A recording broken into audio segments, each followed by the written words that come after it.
You know, people watch me get through literally everything and stay sober. So I want to share this with you. If you want to listen. If you don't want to listen, you don't have to listen. It's cool. Go about your way. And I was talking to my little brother the other day. And I was like, yo, nobody wants to hear anything about getting sober or staying sober or drugs and alcohol. None of that stuff. Nobody wants to hear it. But it's my responsibility to say it anyways. So that's what I'm doing.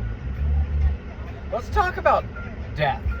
Very uncomfortable situation. If you're out there and you're doing the sober thing and you're dealing with death. I have dealt with every loss. Oh, a deer, a baby deer. I'm at a state park right now, driving through it. There's no cars around. That's the only reason I can do this.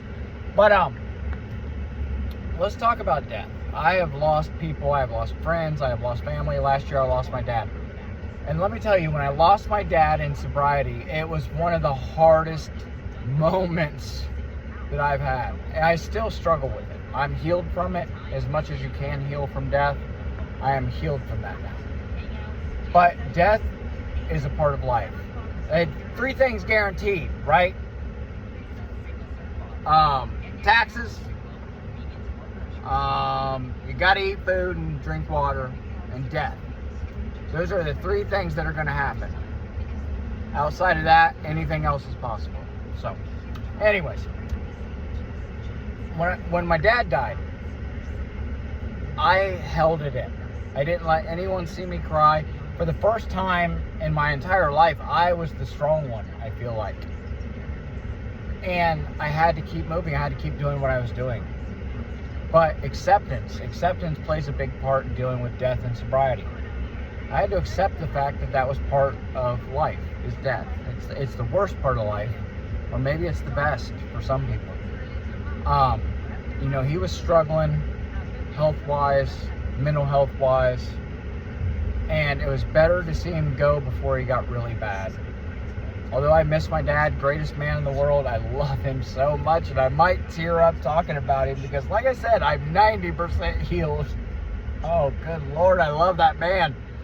But I know he's in a better place, and when he died, I knew this is accepting my higher power, accepting Jesus Christ, accepting there is something beyond this, whether that's heaven, or for some of us, that HE double hockey sticks. But whether it's reincarnation, whether it's just something, I know my energy is going to meet his again, and that helped me with it. And also, you know, what would he want me to do? When he died, what would he want me to do? Death and recovery is hard. I reached out for a little bit of support. I talked to people. But the biggest thing for me was looking up, was talking up.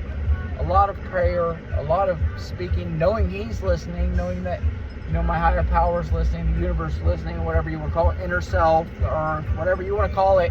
It's up to you. It's not up to me what you call it. And it was hard on me because that man has been there through it all. When I was, you know, when I did time, that was the one guy who showed up, you know?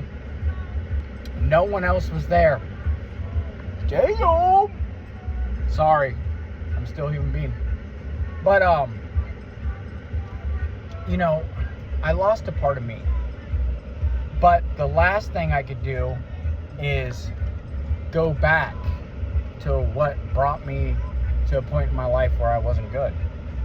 You know, that brought me to that point to where I did do time and everything else. That drugs and alcohol.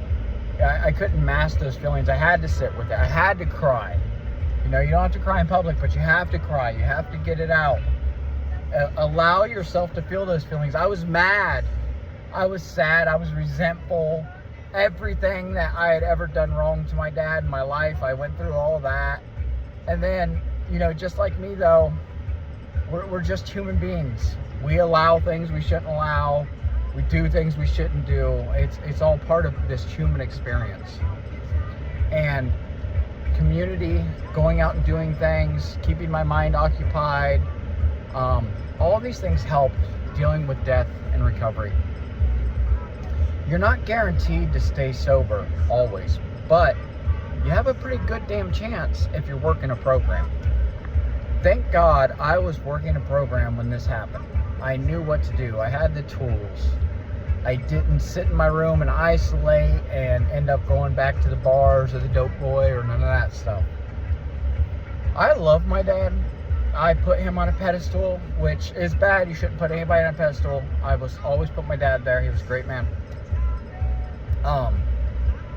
And I never looked at him as human. I never thought about him dying until he died. And, that's the second time I lost a dad, because I lost my stepdad. When I lost my stepdad, it was a completely different experience. I went out, drank myself into oblivion and all of that good stuff, and imminently led to my demise. So this time I handled it different, though. I handled it spiritually. I handled it like an adult. I handled it like a human being. And how should a human being handle death? However you handle it, because we're just human beings learning. What works for me might not work for you, but I can tell you what won't work for you, and that's turning back to drugs and alcohol. So if you're dealing with death and recovery, just remember, it's a part of life. It's an experience. You were blessed enough to live to see that. You were blessed enough to survive. That person was blessed enough to see you sober through this, and that's a huge thing. One of the biggest gifts I could give my dad was staying sober. And everything's going to be all right. So if you're out there and you're worried about someone dying, or someone's not, doing well, or, maybe everybody's doing great, but eventually everyone's not going to be doing great. You literally have today, because tomorrow isn't promised. And if you listen to this and it helps, let me know. Like, I'd like to do stuff like this. If it doesn't help, it doesn't help. But remember, prayer, keep your mind occupied, forgiveness, acceptance, all of these things play into that. They will help you get through. And also connection and a program. These are the things you need to do. Reach out. If you have to reach out, reach out. You can pick up a phone for two things. You can pick up a phone for a ride to the dope boy or bar, or you can pick up a phone and ask for help. And if you don't have any connections in your life, make some. I'm building new connections. I have a couple down here in Florida now. I have connections in South Carolina. I have connections in Ohio. And I utilize those connections. So there is hope. No matter what happens, you can choose to stay sober through it. And you will get through it. Have a great day.